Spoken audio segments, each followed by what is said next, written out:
It is 6 o'clock. Welcome to AngelNV DD Bootcamp Session 4. Dum dum dum. Woo!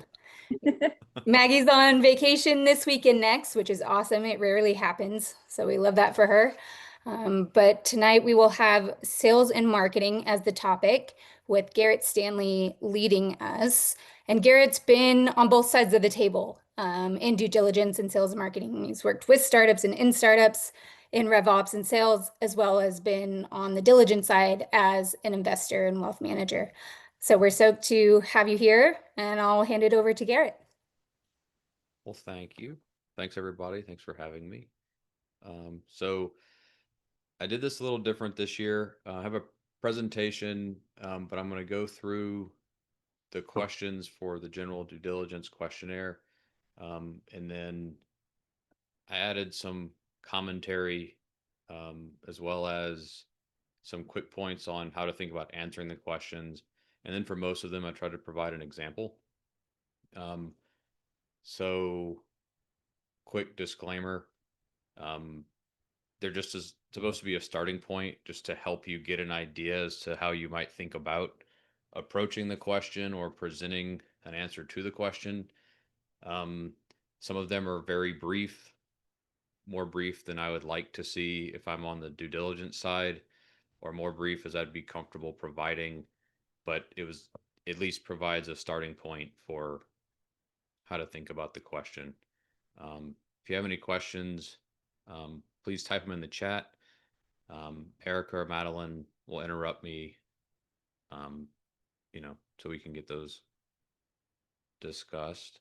And when we get to the end, or I guess Madeline, Erica, if there's anything that, if I've gone to the next question, there's something you want me to elaborate on, just stop me and ask me to dig in a little more. So let me share my screen. Or how does that sound so far? That sound good?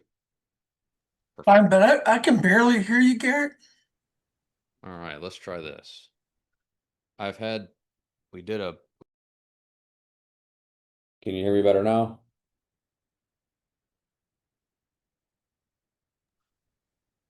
I can hear you just I as can, yes. Okay. Yeah, I did a podcast recording this morning, and I've had mic trouble ever since. So I don't know what I did with that. So thank you for bringing that up.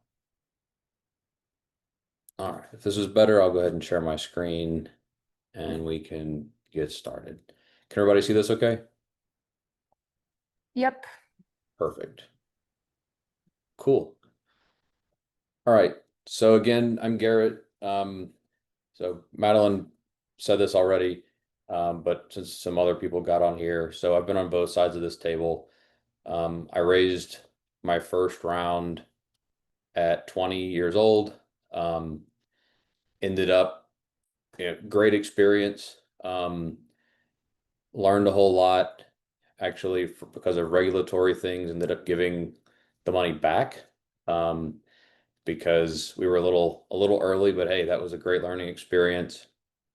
And then later, the same pool of investors have helped me with other things, and I'm actually doing some work for them now, on the flip side of things, right? So it's really interesting when you get into the startup ecosystem.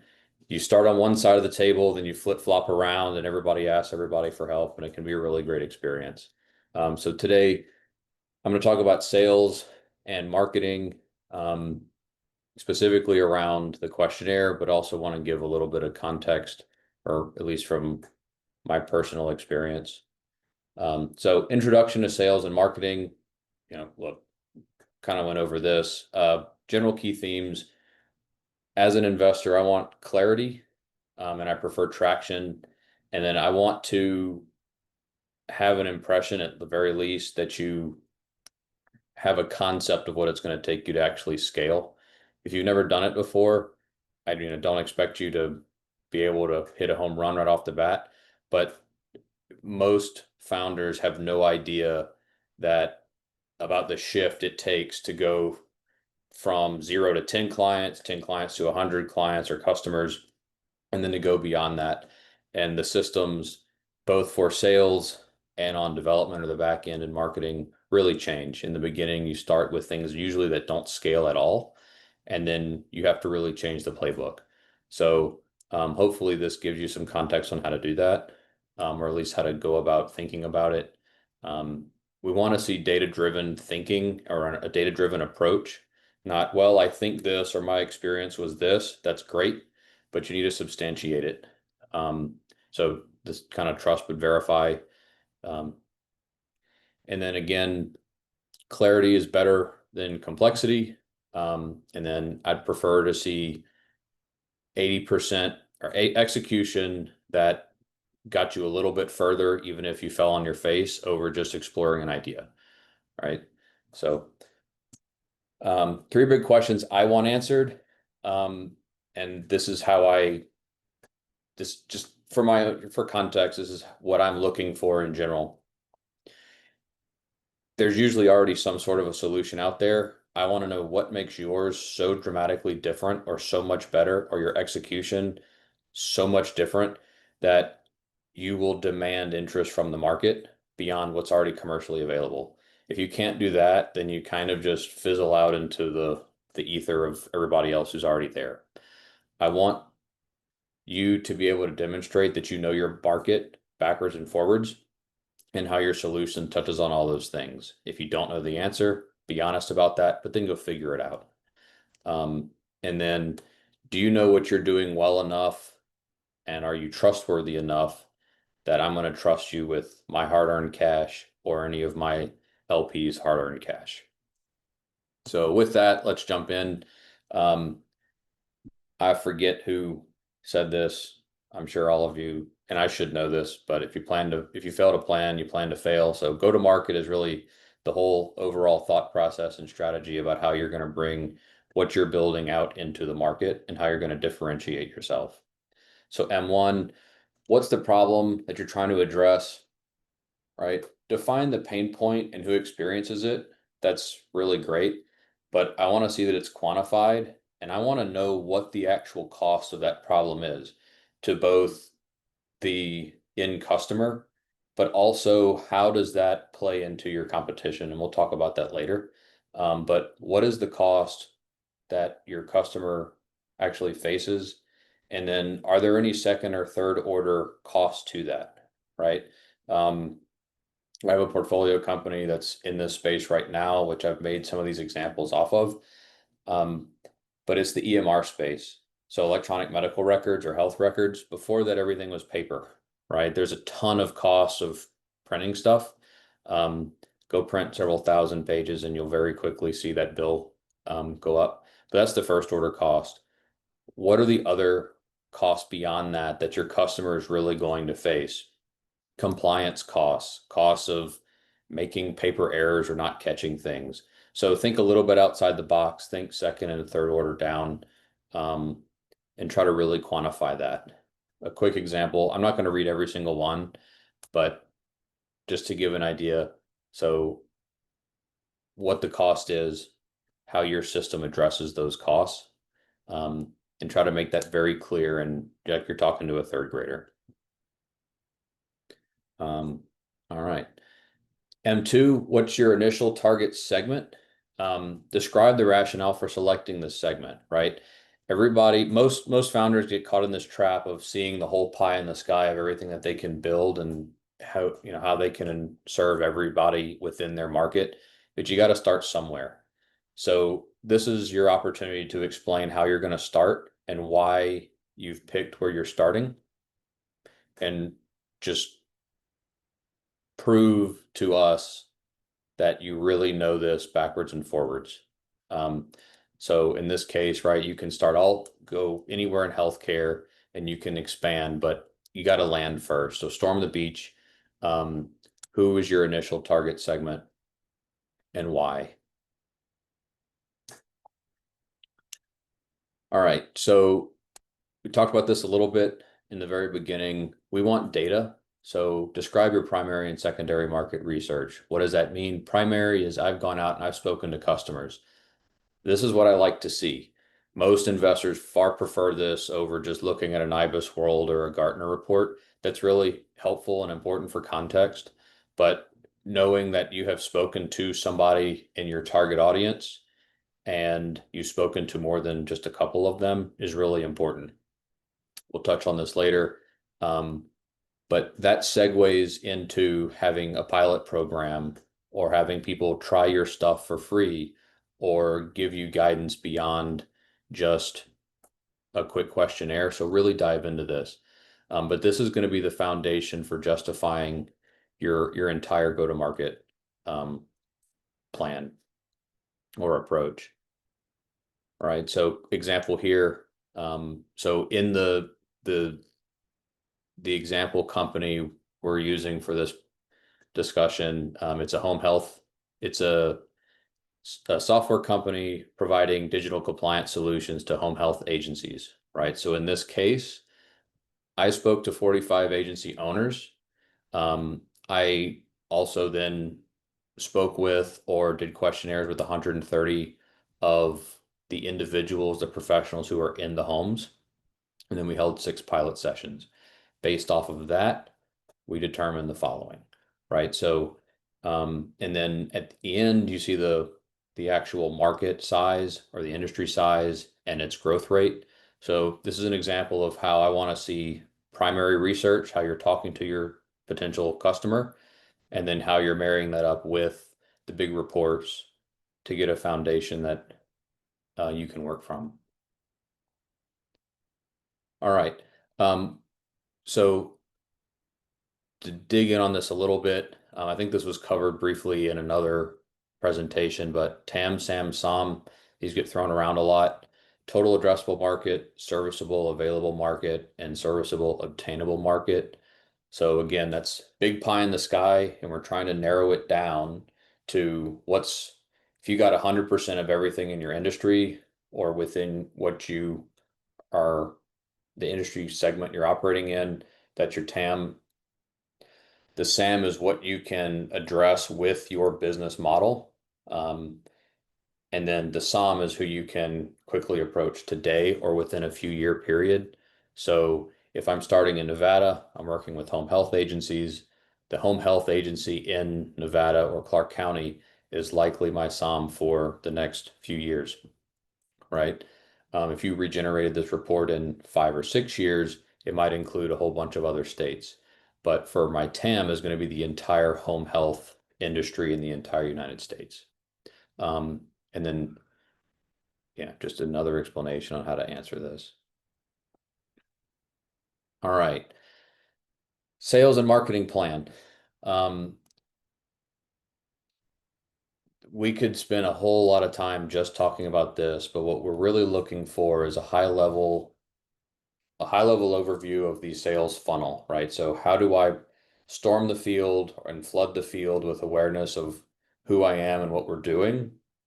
How do I then generate interest to bring in leads that I can then approach about selling to? How do I then actually get them to convert? So how do I get them to sign contracts? And then obviously renewal, I want to keep them. It's always a lot cheaper to keep a customer than it is to find a new one. And that's a really important piece.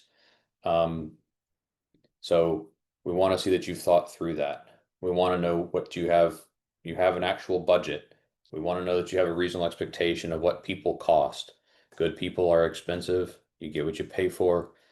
But that's also hard in the startup market, right? If you're asking for $1 million, but you're going to say 900 grand is going to paying 4 people or 3 people, you're going to probably have a problem with that. But it depends, right? So it's up to you ultimately as a founder to explain what you need, ask for what you need, but also substantiate what you need. KPIs, right? We don't want to fly blind. Everybody in your organization has to produce something. And what gets measured gets done. So if I'm in sales, that's generally some sort of sales activity. There's lots of ways to measure this. Different businesses like to see different things, or different industries may focus on slightly different things, right? If you're an outbound if you're predominantly an outbound sales organization, then outbound calls, like if you're selling insurance or something, you're going to focus on a ton of outbound calls. Um, if you are an Instagram-based software company, then it's probably looking at views and impressions and those types of things, but you have to measure them. So whatever your metrics and your KPIs are, make sure you explain them, explain why they're important, um, and go from there. All right, 5 and 6, put these together. So how do you plan to promote your product and how much of your funds will be used for marketing and sales? Um, So list your sales channels and your marketing channels, community events, right? That's a big deal. Social media. Are you going to have partnerships? Um, it's really easy to get caught up in what's new and exciting. Um, Fielded a pitch last week where they wanted to put a ton of money into social media because they thought, hey, if I can just get an influencer to do this, we'll print money. Well, that's great, but influencers cost an enormous amount of money, especially if they're A-list celebrities like this guy wanted. So it's just not realistic, and it doesn't help you actually build the foundation for the rest of your business. So I'm not saying avoid it, um, but you just need to be able to substantiate what you're looking for and why, and your overall approach. So why does this particular approach match the audience? Creative examples. So again, if you're looking for impressions, clicks, anything like that, that's really important. Um, so be able to explain what that is, explain how you're expecting to use the funds across the entire plan. Um, this is also really important because your money needs to last you more than one big hurrah event, right? So, using an old brick and mortar business as an example, when a restaurant's opening, the work that everybody sees when they visit is on opening day. But usually there's a soft launch about a week beforehand or longer, and there's been a ton of advertising long before that. You don't just see one big fireworks show because that's not what's going to bring people in the door. Same thing, right? Don't put all your money and your eggs in one basket in one event and expect that that's going to get you across the finish line. All right. Any questions so far? That's probably the shortest, well, just about. Looks like no questions yet. All right. Um, Pace wise, is this okay? Should I slow down or go faster? Everybody okay? I think you're good. Cool. And folks, if you're microphone shy or just don't feel like talking, feel free to put your questions in the chat and Erica will help make sure they get surfaced to the group. Cool. Thanks, Madeline. All right. So distribution, this is where most ventures fail, or this is the second part that they fail the most. The first part is they don't sell at all. The second part is when they do sell, they really screw up distribution. Um, so just keep that in mind, right? You can have an amazing team, but once you start selling, this goes back to the scaling problem. If you haven't thought through how to scale, whether that means your code base needs to be built so that you can scale and it can support a growing load. GCP is able to scale and you have the funds to actually scale up your infrastructure. That's going to be a problem. But this also matters a lot for both your sales team and your customer success team.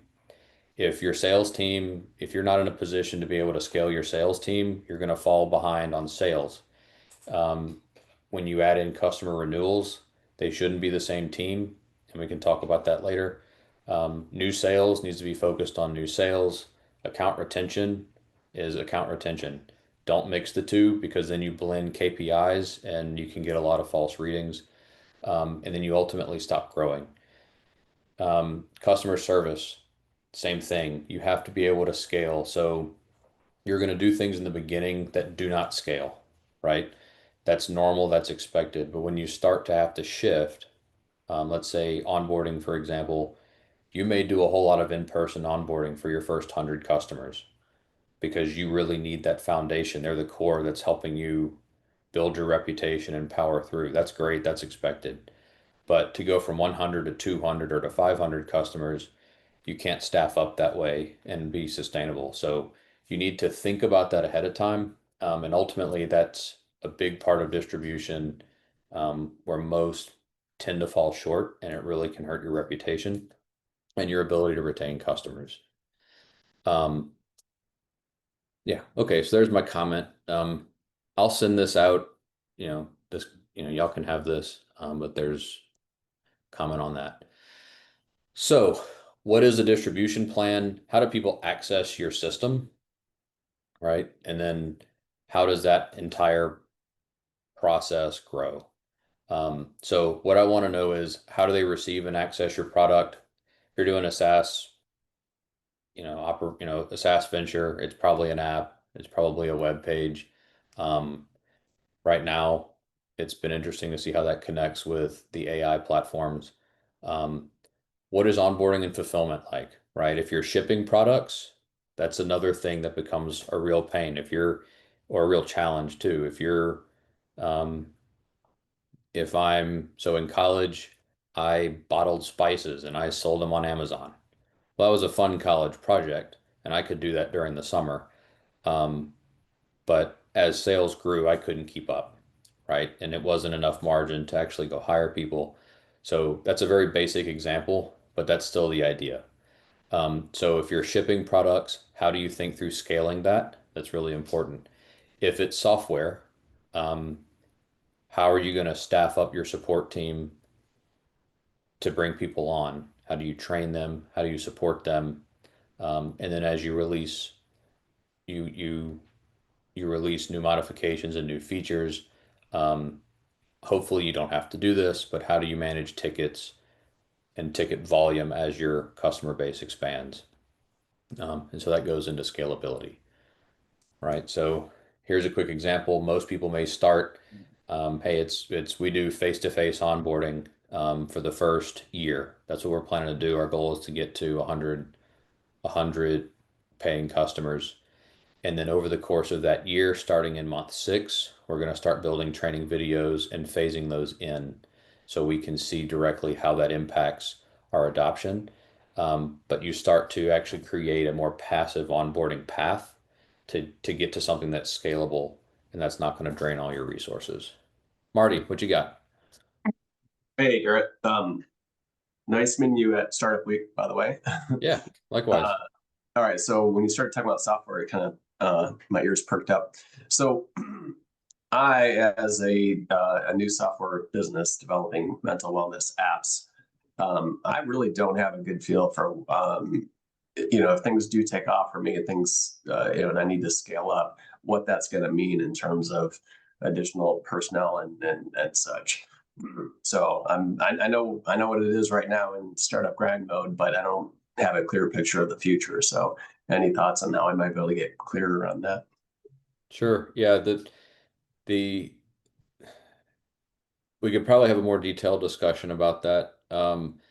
The short, dirty answer is you do what you can do by yourself until you can't do it anymore.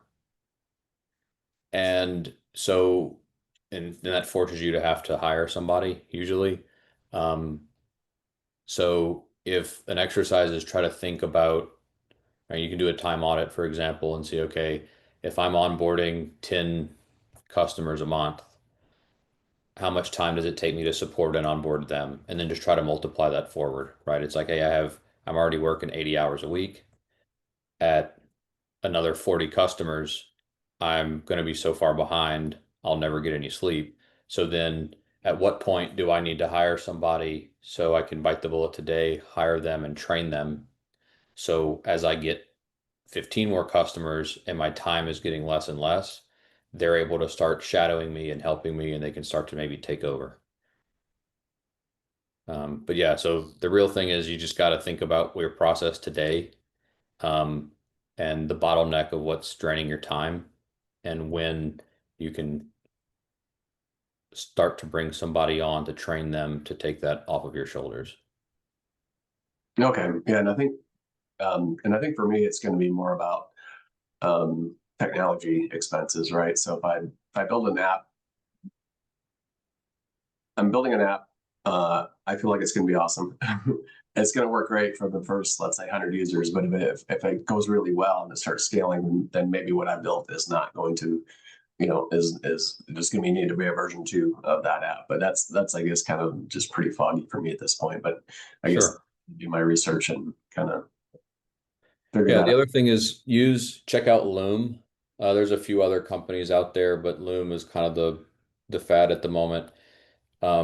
If you, and this goes for pretty much any business and software, if you see this in the App Store, or you see this if you go to the Apple Store or anything like that, um, it's a video of somebody walking through the process of whatever they're teaching. So instead of you saying, "Hey, this is what I'm doing," you're having that same conversation and you're doing it through a script, but the program is recording your screen, and then you can start to pilot that. So, and you can try those things. That'll usually buy you some time before you need to hire somebody. Okay, thanks. But yeah, we're happy to chat about that one-on-one. Cool. Thanks. Yep. All right.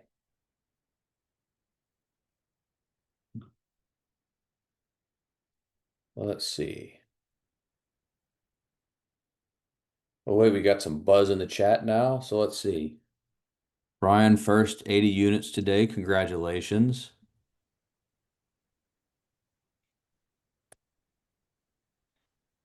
So is this a net 30 return policy? So you have 30 days to use it or return it, right? That's what we were considering. Our only competitor doesn't really have a return policy. It's kind of a buy and then you're stuck with it kind of thing. And we didn't really want to, that it just doesn't sound modern, but we don't want to make it easy as Amazon to return something. Sure. Some things take a little skill, maybe a little scrape of the knee. So we want people to give it a little time before they just pack it back up and return it. So not to say we want to cause people to jump through a few hoops, but we want to cause people to jump through a few hoops to have to return it. Sure. Yeah, you just got to run experiments, right? I mean, you could do a 15-day expenses paid policy, or after 30 Mhm. days, we'll take it back, but you got to pay a restocking fee. There's lots of ways you can slice and dice that. Mhm. In the end of the day, somebody's always going to be disappointed, and that's just part of how it goes. Makes sense. I'd say in the beginning, make it easy to make a friend, right? Befriend your customers, make it easy to do Hmm. that, even if it's a Hmm. little bit of reflux for you now. Hmm. Um, just make sure it's not gonna bankrupt you. Right. We use the demos anyway, so I was thinking we could always, whatever gets returned could go out as a demo and we sell those Sure. at events like a discount price. So cool. Thanks a lot. Yeah, happy to help. All right, number 8. So just so we all know, we're going to 34 questions today. All right. Number 8, does your company have or need a key joint venture or a distribution relationship? This is touchy. It depends on what you're doing. But I will say that a lot of companies either completely skip this and miss this as an opportunity, or others emphasize it a little too strongly, right? So if you're shipping stuff, yes, it's probably super helpful to have a 3PL or a third-party logistics provider. They have different kinds, 3PLs, 4PLs, etc. But they cost money, right? So doing things that don't scale well in the beginning is really helpful. So thinking about how you can do that today, whether it's a physical product or it's something else like SaaS. For SaaS, you're likely, the days of, oh man, I just lost the name of the old computer store, CompUSA or something. Circuit City, that was it, right? You saw Circuit City had all the software in boxes everywhere. You don't really see that anymore, right? So that is probably gone the way of the dinosaur, but in general, referral partners are a big deal, right? So in the using this healthcare space, um, an enemy of my enemy is my friend, right? So make a friend. I mean, that's at the end of the day, if you have something you're trying to figure out or you're trying to overcome, make a friend. Go talk to somebody who is in the same space as you. Go see what resources they leverage. This is why primary research is so important. Talk to the people you want to sell to. Really get to know them. Make them your friends because you're really trying to help them. So do they all go to a same, do they all belong to associations, right? Associations usually want to help some way. So maybe they give you some discounts, or maybe you can come up with an arrangement that they will kind of promote or at least give you a platform to share a bit about what you're doing. In this case, the Nevada Provider Coalition has over 400 members. So every time someone buys, they get 10% of whatever the negotiated fee is for that customer. So the big deal here is to really think through how can someone else help lift some of what you have to lift. Share the wealth a little bit. Don't make this I don't recommend making it some kind of revenue share, but a quick referral bonus or something can be really helpful. It can go a long way, and it helps substantiate you, right? It's social validation. And more importantly, see how that reduces your customer acquisition cost, because that's a big deal. All right, competitors. So if you don't think you have one, look again. We hear way more than we ever should that, well, we don't really have a competitor in our space. We have That's another question from Brian. first winner was the SEO team. Brought them on this week. Let's see if we can have that conversation towards the end. Happy to chat about it. Yeah. So competitors, like I said, a lot of people overestimate their strengths and underestimate their competitors' strengths, or what has allowed someone to maybe not attack your niche in the space. So if you say you don't have a competitor, you either don't know what you're talking about, or you just haven't dug far enough. So dig until you have something that shows that you do have some sort of competition somewhere around the periphery of what you're doing. Because if you don't dig that far, you're missing something. So who they are, what are their strengths and what are their weaknesses, right? Direct and indirect competitors, you got to know, right? In the healthcare space that we've been using, a lot of people use software built for one industry, or they don't have software built specifically for their industry. So they use something for a tangential or an adjacent industry. The biggest example is typically for the home health space would be hospice and physical therapists, right? They're not, that I think we can all agree that's not the same thing, right? Hospice and physical therapy are not the same thing. But you'd be surprised how many home health agencies use software built for those two different segments to do skilled nursing or something else, because it's close enough that it works, but it's different enough to cause problems, but it's the only solution they have. So dig far enough, understand what other people are using, and then those are actually your competitors. All right. What's the market share of your three largest competitors? This is super simple. You may have to do some digging to figure this out. ChatGPT and others are really helpful for stuff like this. Only real recommendation is verify the sources. They have a bad habit on occasion. They've gotten better over the last year.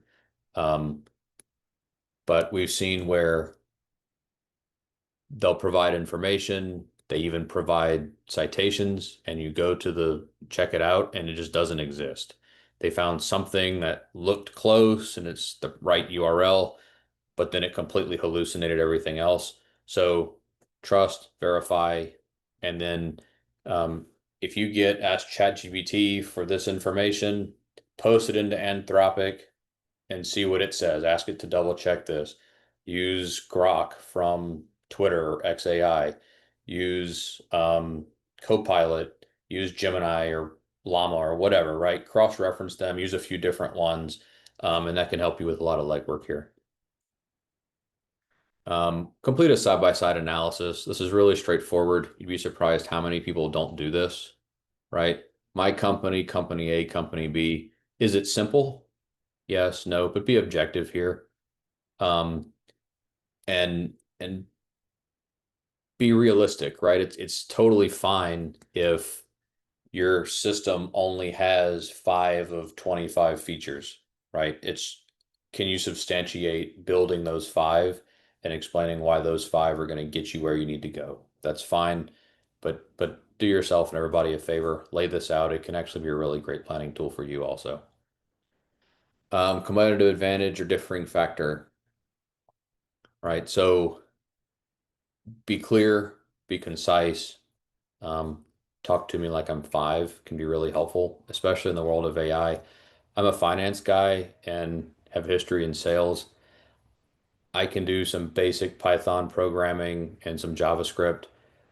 I don't know anything about hyperscalers or connecting any of the cloud platforms. It's totally over my head. So if that's your space, you got to talk to me like I'm a 5-year-old. Make it really simple. Humor me. But if I forget who it is, there's some old quote. Sorry, if I had more time, my letter would have been shorter, right? That's really the exercise here, right? The more you know about your product and your situation and your customer and your investors you're talking to, the shorter, more concise, and more simple your explanation is going to be. So specifically for competitive advantage, this middle piece here, tie it directly to your customer ROI or user experience is really important. You could say, just to keep this really simple, that our onboarding process is our advantage, is our differentiating factor, right? Is that maybe the best moat? No. But if you can really explain why it is and why that matters, that's a really big deal, right? In this space, we learned, or this portfolio company, and we learned that a lot of home health agencies buy software and never use it. Why? Because they never received any training for it. Or after they bought it, they said, oh, well, if you want training on it, that's an extra 20K. So in the beginning, your training and your onboarding can actually be a huge differentiating factor for you against others, right? Include basic training. Do the things that don't scale in the beginning because it can get you a lot further than you think. And there's some examples down here. All right. Have you done a competitive pricing analysis? This is also an area people are really vague on. Well, competitor A charges $10 per seat per month. This other one charges 7. Okay, that doesn't explain anything about why they price that way or what the rest of their model looks like. In our space, for example, they all charge a basic seat price. They're all within 20% of each other, but a few of them actually charge processing fees where others don't. Some of them um, they will make special pricing accommodations for larger groups, and some of them will actually act as marketing. They provide marketing tools for their agencies. It all is about to show, all that shows how these companies operate and what their business model really is, and that's really important for you to learn. So demo competitors if you can, really try to get their pricing. Talk to people who have used your competitors. You need to figure those things out in order for you to really understand your business and understand who you're going up against. All right, how will competitors react to your presence? This is one that is pretty difficult to answer most of the time, but it's a really good exercise. So again, using an example for in the home health space, we had some AI features that were really cutting edge at the time. Within the last 8 months, all of the competitors have started making announcements about their AI features, but they don't exist, right? So it just muddies the water. So you really just need to think about that. And this comes back to how does your pricing work, right? If you really understand their pricing, if you really understand how they onboard, if you really understand who they partner with, you can start to see what their weak spots are, what their strong suits are. And that will give you an idea so that, or at least give you some information, some data to try to make an educated guess as to how they're going to react. The truth is, they may also not care for the first couple years, but eventually they are going to care. If you've done your job, when you've done your homework, they will eventually care. So this is really good. All right, barriers to entry. How do you want to sustain your competitive advantage? This builds off the last question, right? This is if you're in a competitive space, you're not going to stay first for long or very different for very long. So explain what you're going to do about this, right? In the beginning, onboarding may be all you need. Personalized onboarding goes a long way for your first 100 customers, but that does not scale. So what do you do beyond that, right? Other barriers to entry. This could be anything from permitting all the way up to getting somebody switching costs, right? It says it right there. What if I've already spent an enormous amount of time, energy, and money implementing a solution? Why do I want to go switch to your solution, right? Even if what I'm using in this space may have been built for physical therapists and I'm doing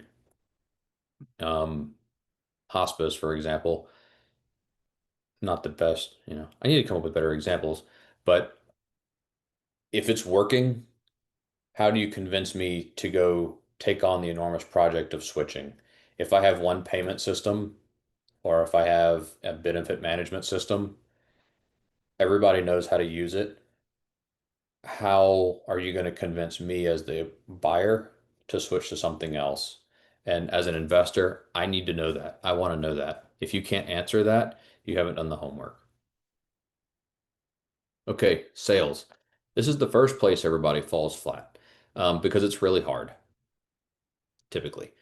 A quick note, most ventures think they can build it. If you build it, people will show up.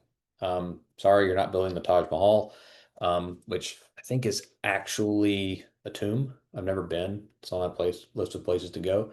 So don't build that. Build something else. 99.9% of the time, your venture won't go very far because if you can't get someone to buy your product, your money's going to run out and you're not going to go very far. So here's a quote. I need to cite this. I actually printed this out and framed it and gave it to every single person in this particular company that I'm working with right now because they really needed to grasp that. In order for everybody to eat, if you all want to eat, somebody has to sell.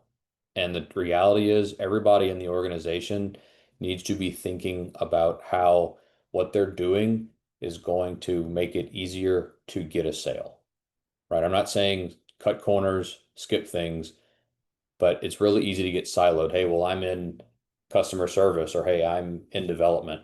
That's great, but everything has to be aligned on making it easier and making sales easier and adoption easier.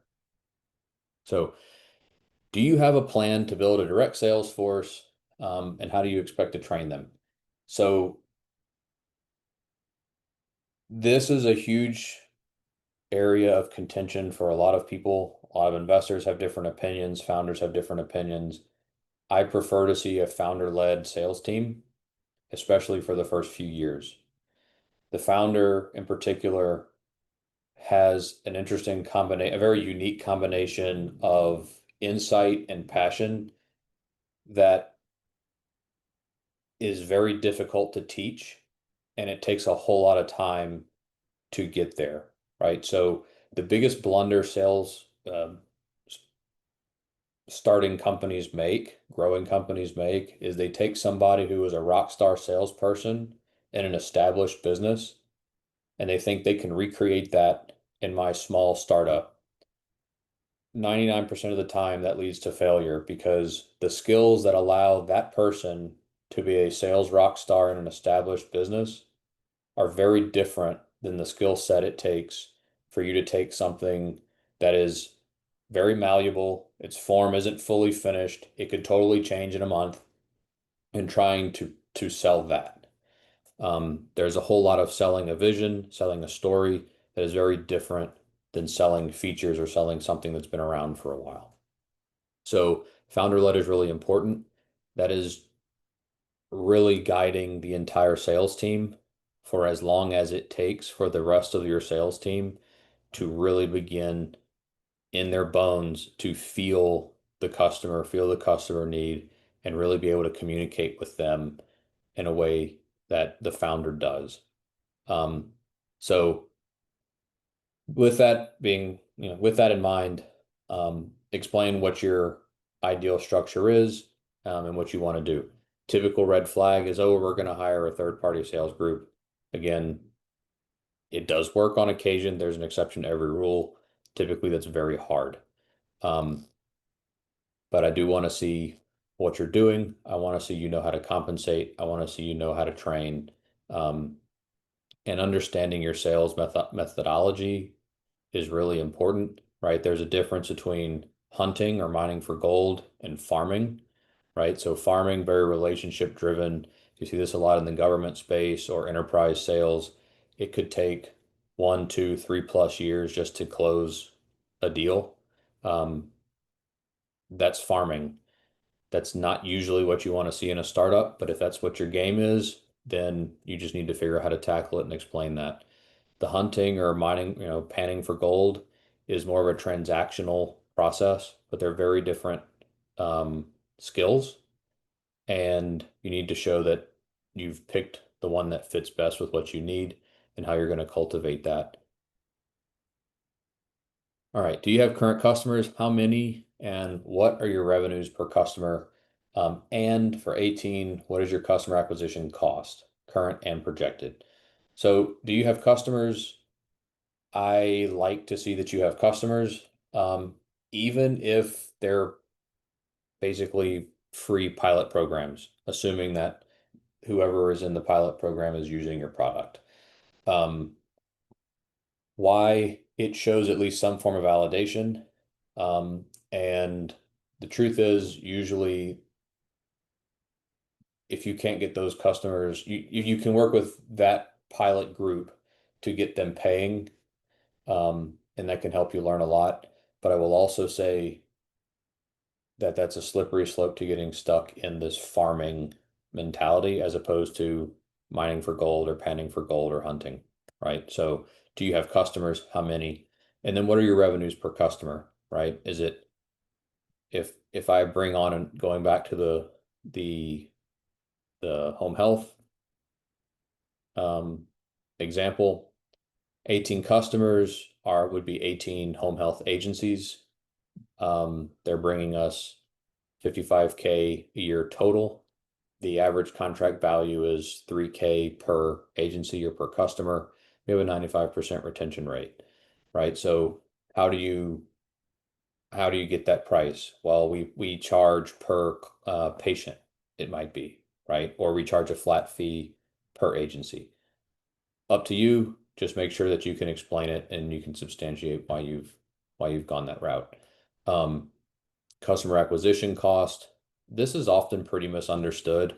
People think, oh, well, I talked to them, so the salesperson talked to them 4 times. It took a total of an hour, so I'm paying them $50 an hour, so it costs $50. That is the tip of the iceberg, right? If you're doing mailers or you're doing social media or you're doing any of those things, those are all costs that go into bringing on that customer. So think long and hard about what exactly is going on to get in front of the customer, what those costs are, having the discussions with the prospective customers or prospective future customers, and then bringing them into your agency. Add all that up, that's your customer acquisition cost. Sometimes you'll hear that sometimes customer success costs go into customer acquisition costs, depending on your life cycle and all that stuff. But so be able to talk about the costs for bringing them live, onboarding, and those things, because some investors will consider that as part of your acquisition cost. Some don't. Just keep that in mind.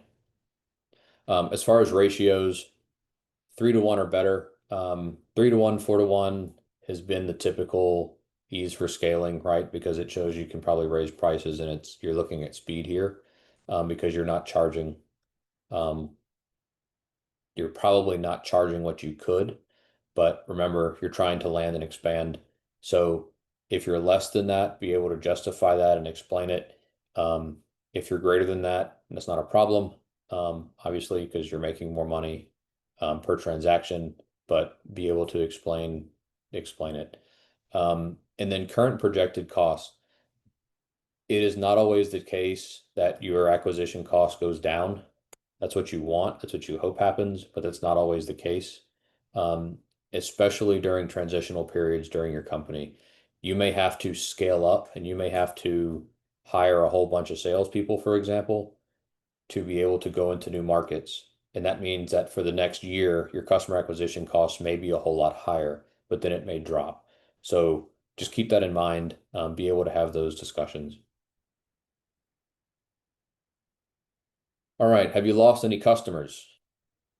Be honest. You probably have. If you haven't, well, you will. Don't sweep it under the rug, pretend it hadn't happened. It happens. So be transparent about it, explain it, and be objective about it. It's very easy to say, hey, well, they didn't understand. Well, part of business is setting expectations. So you have to, and part of the sales process is setting proper expectations with your customer and your prospective customers. And that is oftentimes where there's a big gap or where there's friction when they go to onboarding and you realize, oh, well, that's not what I was told. So just be very objective, be very transparent, and explain what you're doing about it or what you did about it.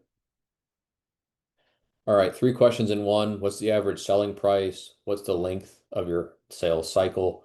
And then does what you're selling have a seasonal aspect? So it's pretty straightforward, right? Your asking price. If you do bulk discounts, explain that, right? Sales cycle, is it a year? Is it a week? Right? If you're selling stuff on Instagram and they're downloading from the App Store and they have a 15-day trial and it automatically charges their card, you have a 3-week sales cycle, 2 to 3 weeks. If you're selling to, I don't know, Oracle, then you're probably going to have an 18-month sales cycle. If you're selling to a government, well, who knows, right? It could be forever. But you need to explain what that is and explain that you know it really well. Seasonal aspect is really important. Governmental sales, most government is July to June. That's their fiscal year. So they're going to budget and they're going to purchase on a very different calendar cycle than the regular January to December business. If it's a fun fact, in Nevada, I don't know why, there are actually a good number of businesses that operate from July to June. That's their fiscal year. So they do weird budget things. That was a learning experience for me, but that's important. If you're selling to schools, same thing. They're on a different purchasing cycle than regular businesses. If you're a small business, there may be no sales cycle, right? But most businesses, especially substantial businesses, have a planning process and then they have a sort of purchasing process. Usually that happens at the end of the year, but who knows? Sometimes planning happens at the end of the year, purchasing happens in Q1. Some other industries, it's the summer are the big sales times, right? Kids are off of school. People like to take vacations for the summer. So dig into it. And this just helps show that you know your industry and your customer and your business. All right, do you use a sales funnel or how do you track opportunities? Explain your system. So if you don't have this well thought out, it's a huge red flag for me. And frankly, it's a huge deal breaker for me. If you haven't thought through this, then it means your head is off thinking about your product and you haven't thought at all about how you're going to keep track of your sales. There is also a difference among the CRM tools. Some are built specifically or they're more marketing native. That's HubSpot. They do have a free tool. It's a great tool, right? But it's specifically built to be this hub spoke model for marketing. Salesforce is great. It's kind of like the legacy system. Used it for years. It's pretty great, but it's expensive, but it has strengths that others don't. Closed CRM is a fairly new one. It's designed specifically around outbound sales teams and guiding that. It's very simple. It's pricey, but it's really good if you need an outbound sales team. So pick a tool. You can pick Excel for all I care. I mean, my first business, everything was run on Excel or Google Sheets. A business I work with uses Monday.com, and they now have a CRM tool, but they used Monday.com before they had an actual CRM tool. So you don't have to have HubSpot or Salesforce or something like that. Just show that you do have a system and show that you're using your system. If I ask you to share it and I see past due dates and it was like, yeah, well, you're supposed to follow up with this guy in March, you're not using your system. Huge red flag. So let's see what else we have here. Pipeline and stage. This piggybacks off the last question. What is your sales cycle? What does your buying cycle actually look like? Do I have a qualification call? Do I then have a demo? Do we then talk about onboarding? Do we then talk about contracts, right? That's your funnel, your milestones, the stages in your cycle, your sales funnel are completely dependent on who you're selling to and the type of purchasing activity you have to deal with. If you're selling enterprise level stuff, your negotiation stage might be huge. That might take you months if you have to negotiate with general counsel and all that stuff, and you have to go through cybersecurity audits. You have to know that. If you're selling widgets, then you may have a 3-stage cycle. You have a lead qualified, we demoed, and they signed because they sign up on your website, right? Either way, think through it and be able to explain what those milestones are and why they matter for your business. All right, 24. Why do customers buy the company's product or service? What's the value proposition to the customer? And then 25, what's the value proposition for the end user if different from the customer? Okay, so again, the example is going to be the home health company, right? So the questions themselves are really simple, but I want to illustrate why they go together and why they're both very important. The purchaser may be an HR person, maybe a compliance person. The end user may just be said, hey, this is what you have to use now. That's fine, but you need to be able to illustrate what the benefits for both parties are, because the end user in some cases may say, hey, I really want this tool, this is great, but then management or HR or somebody doesn't see the benefit or why it matters for the organization writ large. So you need to be able to talk to those things. Those are going to be huge sales hurdles. And they're probably different, right? So for home health, the owners buy Comply AI to reduce the compliance risk overall. The end users appreciate the system because it's faster data entry and it's reduced error tracking, right? So if I'm using a system that's not built for my specific industry, right? We're thinking skilled nursing at home, and I'm using something for physical therapists. Well, physical therapists don't administer medication, right? But a skilled nurse will. Skilled nursing facilities will. So if I'm supposed to document medication a special way in one system, but it's not designed for that, that's a problem for everybody in the organization. And being able to explain that and how that impacts both parties is really important. Because it's a liability issue for the end user, maybe the nurse. It's also a liability for the admin team. So be able to really distinguish what the benefits are to each party, for each stakeholder in this decision. 26, have you tested or validated that customers will buy it? Okay, so I had an interesting experience several years ago. A client of mine had spent an enormous amount of money and time and resources in building really awesome software. They were 5 years in building really great system. They never used it. Not once had they used it to provide any of their services or to support any of the rest of their business, but they kept building this thing. When I said, hey, well, you probably should try to get your teams to use it, and you should probably see if anybody will demo it and get some feedback. It was kind of a frustrating experience for them because they realized they needed to make some changes. This happens, I use that as an example, but it happens a lot. So test, validate, actually talk to the people who are supposed to be using it, right? And use it yourself.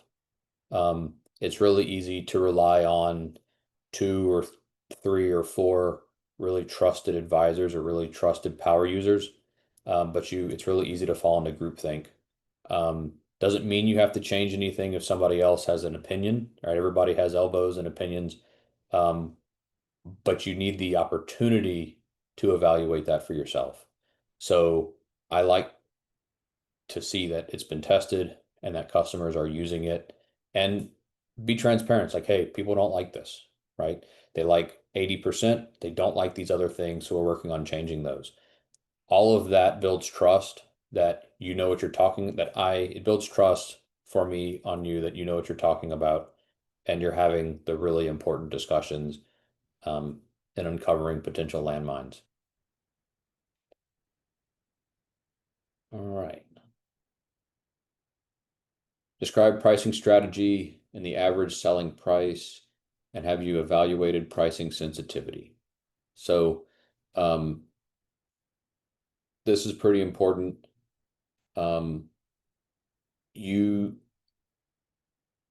I recommend to run some experiments in general, right? Try to sell at different price points. Everybody has different feelings about this, and that's totally fine. Some people agree, some won't. I personally think you should try selling at different price points and collect the data around it. We're not talking about flying blind and figuring out who's going to do this like you would a science experiment, right? Track who the customer is, track their purchasing power, their size, right? If you're selling to different size agencies or something, and then track their own pricing sensitivity. You will probably find that certain groups are going to feel comfortable paying at different price points. That will underline the type of value that they see in your solution. So it's an experiment that you really should run. And then it'll help you figure out, how do you run promotions? How do you take advantage of, how do you run promotions, for example, during a lull in your buying cycle or your typical buying cycle, right? Q4 is the biggest earnings report time of the year because, or maybe it's Q1 based off of Q4, because that's when all the holidays are for retail, right? So how do you run strategies throughout the promotions and things throughout the rest of the year to beef up your sales? This is a way you can figure out how to do that.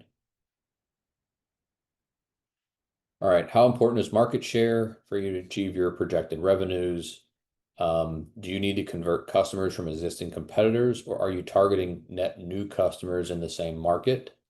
And then 29, in order to achieve the projected customer traction, how do your customers and end users need to alter their current behavior? So I'm going to use an old example, but electronic medical records or health records from pre-America or pre-Obamacare Affordable Care Act. Everything was on paper. They had a few systems that were digital, right? So I use this example because 28 is how important is market share? Well, if your customers are enormous hospitals, you probably don't need too many of them to have a really great year. But are you converting customers from existing competitors, or are you targeting new customers in the same market? So if they're using paper, they're a net new customer, and that feeds into the next question, which is M29. How do they need to alter their behavior? You're not selling them a system that they're used to, or that they even have an idea how to grasp. You have to completely change their behavior, right? So this goes back to the model when Ford first came out with their automobile, right? Everybody was using horses. It just doesn't really make it's hard for you to mentally grasp what kind of shift that's going to be. And that is a barrier to you selling, and you need to explain how you're going to address that. The other side is if you're converting customers from a competitor, they probably already have an idea, but that's going to have its own challenges, right? So think through that. And here's a quick example. 70% of our prospects use spreadsheets. So moving to Comply AI means digitizing workflows. So probably not that different. We offer 30-day onboarding with live support and in-app tutorials to ease the transition friction. All right, 30. Will customers need significant training in order to embrace the technology, product, or service? So let's use the first car, right? If it's got a gear, if you grew up learning how to ride a horse and try to get the horse to move, that's very different than learning how to press a clutch with one leg, shifting into gear with an arm, juggling the throttle or accelerator, and trying to get the car to move. That's going to take a lot of training. If I've got software and I'm trying to get somebody to stop using paper and to start using a computer, that's a very different animal altogether, and you're going to probably need to have some pretty in-depth training. So hopefully you're somewhere in a lot easier environment, but it should get the point across. Yeah, don't underestimate the need for training.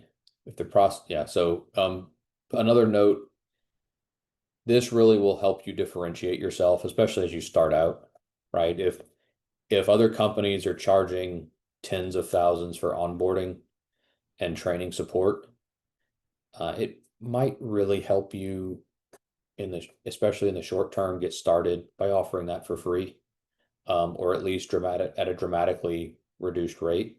Right? Don't bankrupt yourself, but it will help you stand out, and it will help you build a reputation for really making people successful on your system. And while that doesn't scale, that creates the very sturdy foundation that you need to actually scale your business later on. All right, customer support. So it takes 20 years to build a reputation and 5 minutes to ruin it. So going back to the last question, training, right? Bite the bullet, build a reputation. Customer support really needs to bring that forward. But it's not solely resting on the shoulders of your customer support team or your customer success team, right? Your sales process is the first experience that this customer is going to have with your organization. And that's where building the reputation starts. So if you have a misaligned expectation, that immediately is going to cause friction. So keep that in mind. Really great salespeople may be great in one organization or one culture, may not be great in another.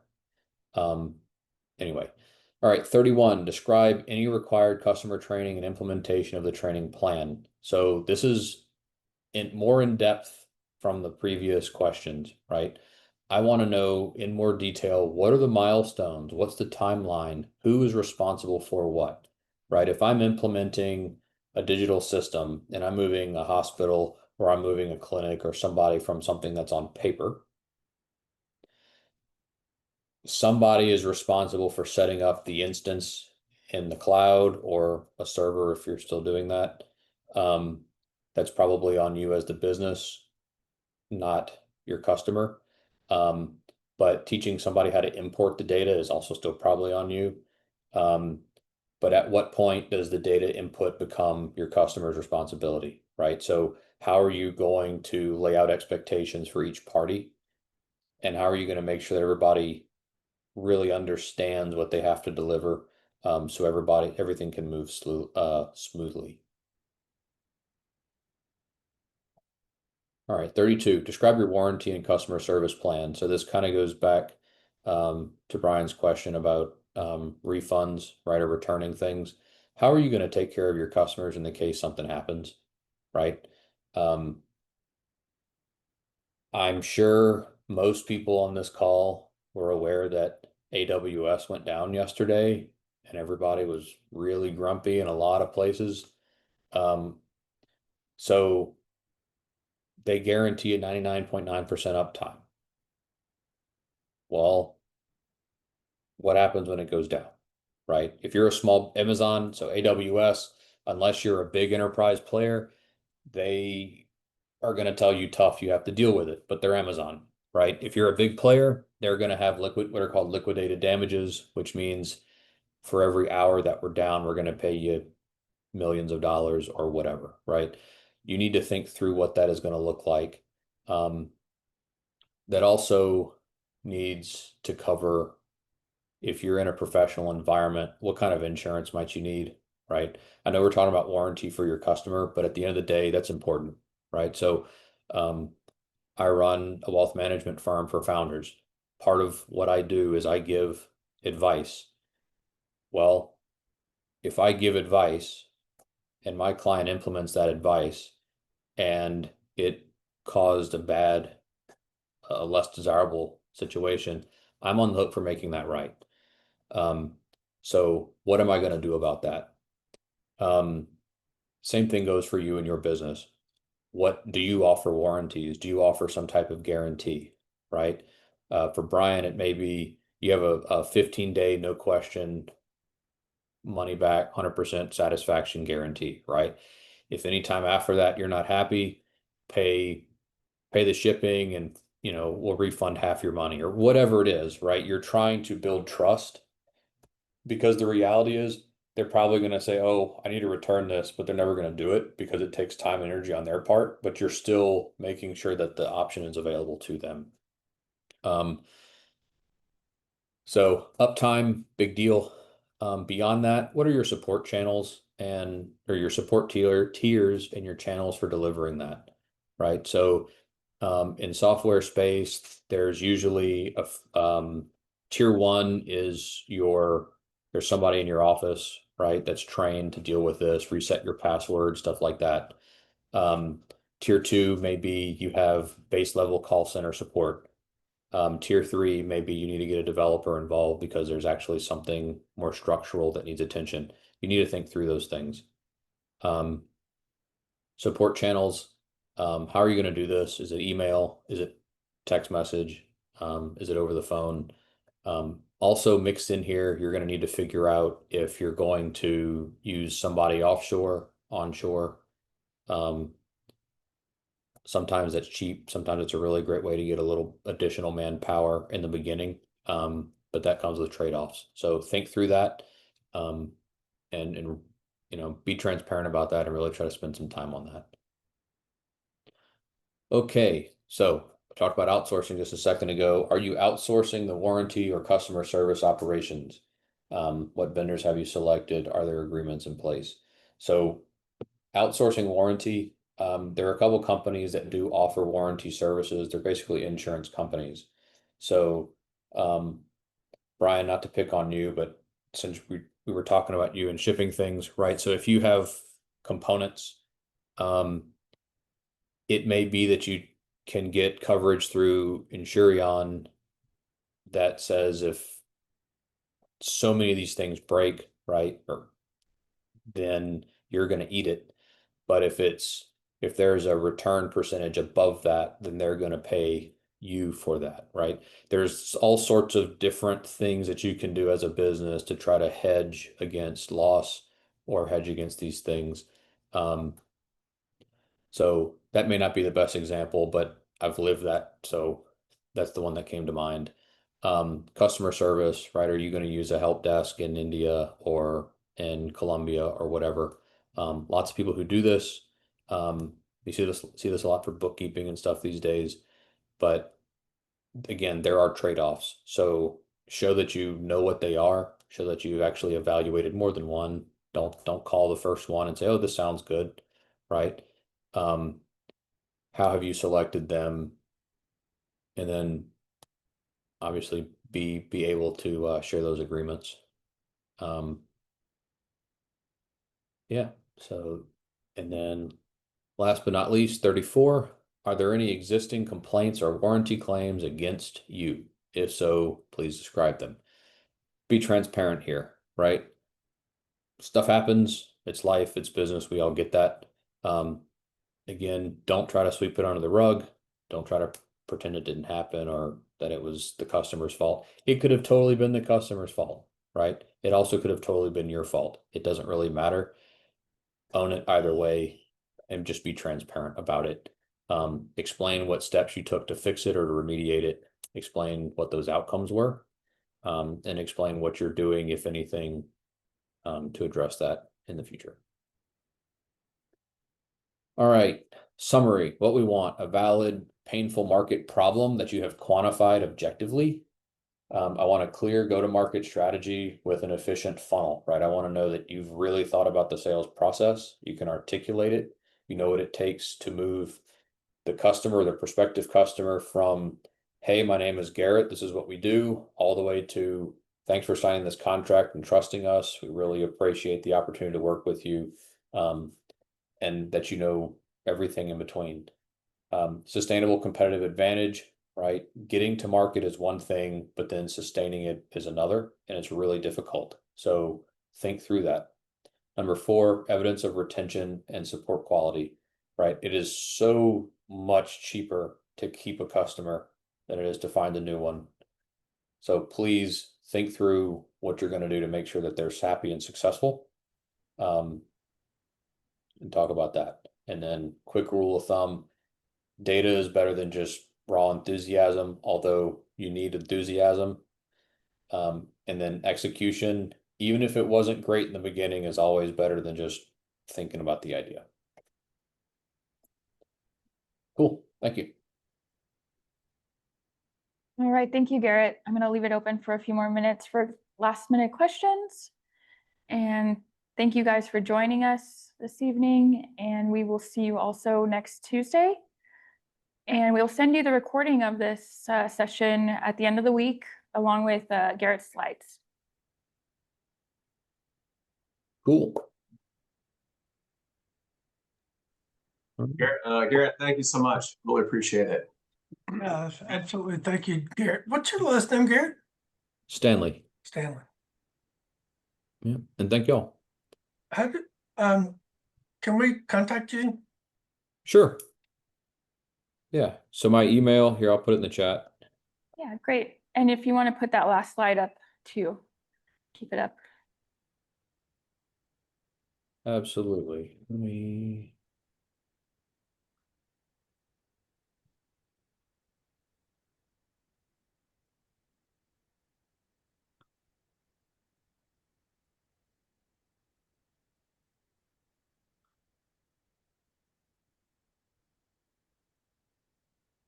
All Oh, right. okay, I see it.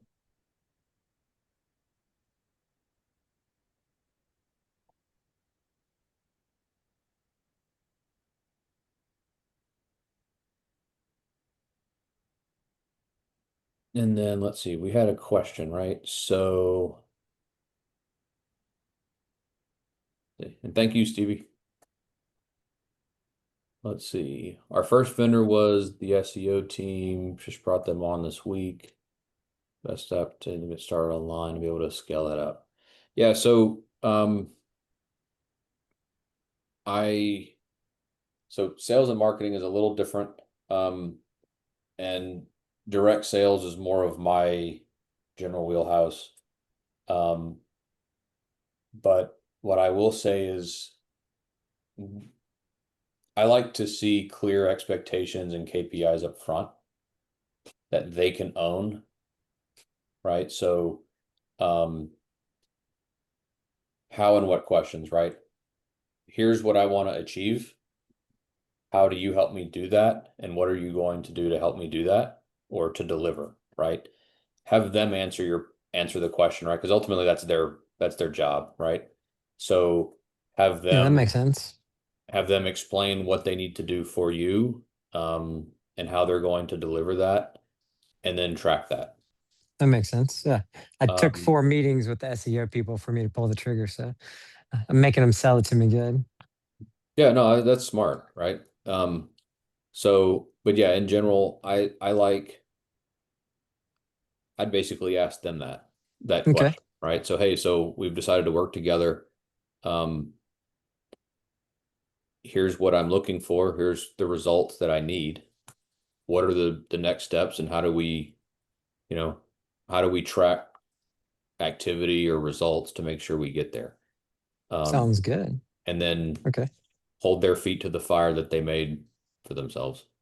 Gotcha. At least that's a good starting point, right? I'm not saying that Yeah. No, no, no. you're going to stick with them for years, but at Yeah. least that'll give you a good first experiment. Yeah, I usually start by going to like a trade show and like talking to somebody there and then going, and then seeing how they make me feel in person. And then I try to go from there. Yeah, it's good to, like I said, make a friend. It's good to get to know Hmm. people. It's good to have a nice working feeling with whoever you're trying to work with. But then beyond that, when it comes to actual results, Hmm. explain what they, What the need is specifically. yeah. Gotcha. Okay. All right, looks like Yeah. that's it.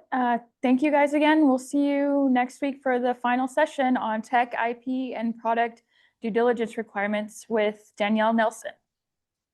All right. Thanks a lot. Thank Sounds you. good. Thank you, Thanks, Garrett. everyone. Thanks, Erica. Right. Thank Bye. you. Bye-bye.